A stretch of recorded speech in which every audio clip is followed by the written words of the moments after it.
화재 안전 기준 처음에 나오는 것이 화재의 분류죠.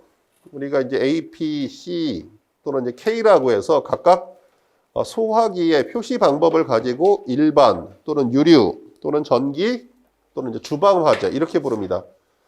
간혹가다 시험 보실 때 이게 D급 화재가 나오거든요. D급 화재.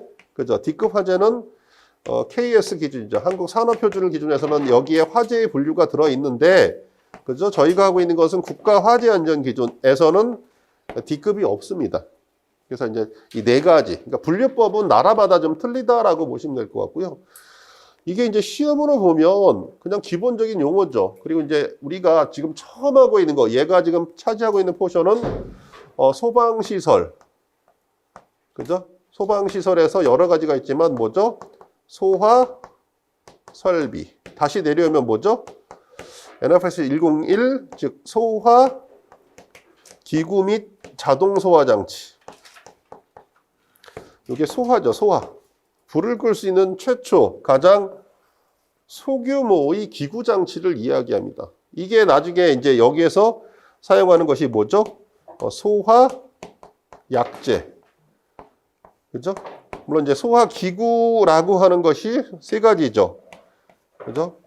소화기, 간이소화용구, 자동확산 소화기. 그럼 뒤로 넘어가면 이제 옥내소화전이, 스프링클러니, 뭐 가스겐이 이런 거 등등 이야기하는데 사실 이 약재라고 하는 것은 똑같죠.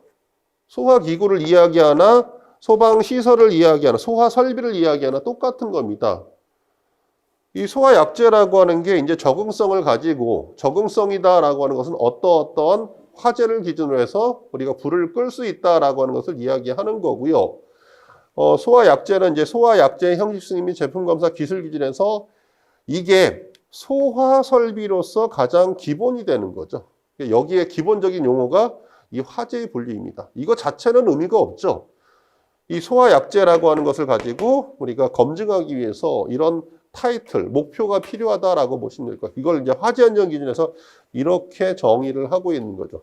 그래서 일반이다라고 하면 뭐 나무, 섬유, 종이, 고무, 플라스틱, 물론 이제 가연물이다라고 하는 대상물을 이야기할 수 있는데 문제는 그렇다라고 해서 끌고 오다 보니까 유류로 끌고 오면 뭐죠? 유류면 얘가 결국 어디 있죠? 가스와 액체입니다. 그러니까 실제 가연물의 종류로 분리해 놓은 게 아니죠. 그럼 이제 얘는 특징이 뭐다?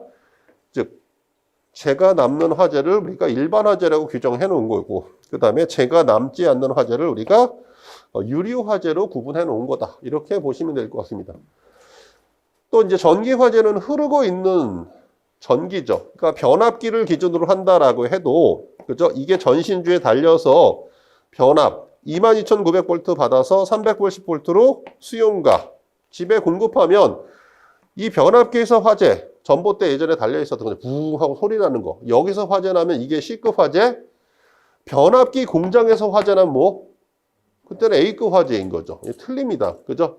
그래서 이제 통전이다라고 하는 그래서 이제 이런 것들 이제 소화약재 이야기할 때 A급, B급, C급 하면 각각의 뭐죠? 불을 끌 수 있는 능력 단위다라고 하는 게 나오는데 C급에서는 능력 단위가 아니라 뭐죠? 도전성을 고려한 적응성이다라고 하는 것을 이야기합니다. 그래서 이제 실제 이제 뭐 이렇게 갈 수 있는 거고 어쨌건 가장 기본적인 분류. 그리고 또 한 가지는 이제 K급이죠. 주방입니다.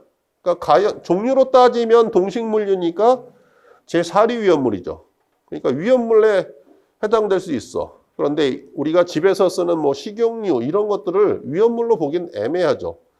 설혹 이게 이제 가연물이다라고 해도 보통 이제 집에 많이 설치되어 있는 것이 ABC 그죠? 제1산암모늄이다라고는 제3종 분말인데 얘를 가지고 뿌리면 불이 꺼진다? 안 꺼집니다. 그래서 몇 가지의 특성을 가지고 우리가 이제 K, 즉 키친의 약자죠. 그러니까 주방 화재다라고 하는 거. 여기에 이제 강화액 소화기, 요 주방, 즉 동식물류를 기준으로 한 뭐 우리가 분말에서는 또 비슷한 게 뭐 비누화 현상 뭐 이런 것들이 있습니다. 그래서 이 기름을 기본으로 한 전용 소화약재. 이게 이제 화재를 규정해서 소화약재를 만들어내다 보니까 우리가 K급이다라고 하는 것을 이야기하고 있다. 이렇게 보시면 될 것 같습니다. 그리고 시험 문제에 나오지 않았던 그냥 기본적인 용어. 그리고 이제 항상 강조하는데 기준 이거 뒤에 나와 있는 용어, 이 용어 되게 중요합니다. 그죠? 그런데 이거보다 훨씬 더 중요한 건 뭐죠? 명확한 워딩이죠. 그러니까 전기 화재다 또는 유리 화재다, 일반 화재다 이런 것들이 있고요. 그리고 이런 워딩이 또 쓰일 수 있는 것들이 사실 규정이죠. 형식 승인 등 또는요 성능 인증 등. 아마 형식 승인이다라고 하는 표현과 성능 인증이다라고 하는 표현 앞으로 뻔질나게 들으실 겁니다. 그죠? 이게 이제 우리가 시설법에서 뭐라고 하죠? 보통 소방용품. 물론 이제 소방용품은 모든 소방용품을 가지고 우리가 뭐라고 한다? 사실은 시설법에서 화재 예방, 소방시설 설치 및 안전관리에 관한 법률, 법, 시행령, 시행규칙 등에서 우리가 소방용품이다라고 이야기하는데 사실 시설법에서 이야기하고 있는 구체적인 종류는 전부 형식 승인이죠. 그죠? 이게 행안부 장관으로 넘어가거나 소방청장의 고시로 넘어갔을 때 뭐가 되죠? 성능 인증품입니다. 뭐 종류는 여러 가지가 있는데 가장 중요한 건 뭐죠? 형식 승인이다라고 하는 의미. 얘는 뭐다? 강제사항이죠.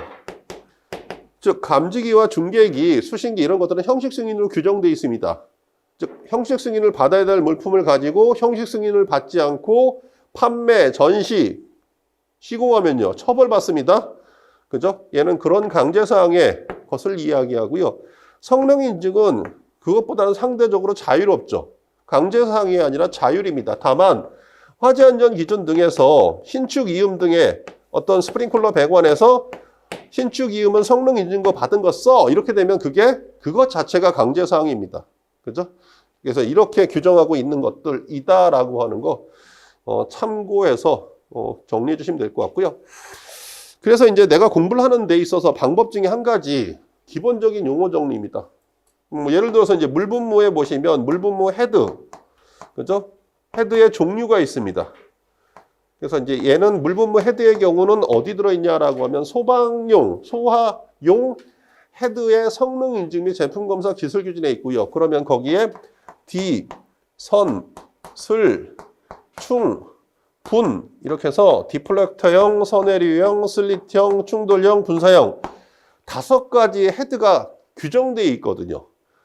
그럼 사실 이거 정확하게 다 외울 수 없거든요. 근데 가장 중요한 건 뭐죠? 이게 디플렉터 형이고 물분무 헤드로서 반사판에 의해서 물분무 헤드다라고 하는 것은 정확하게 써주셔야 되는 거죠.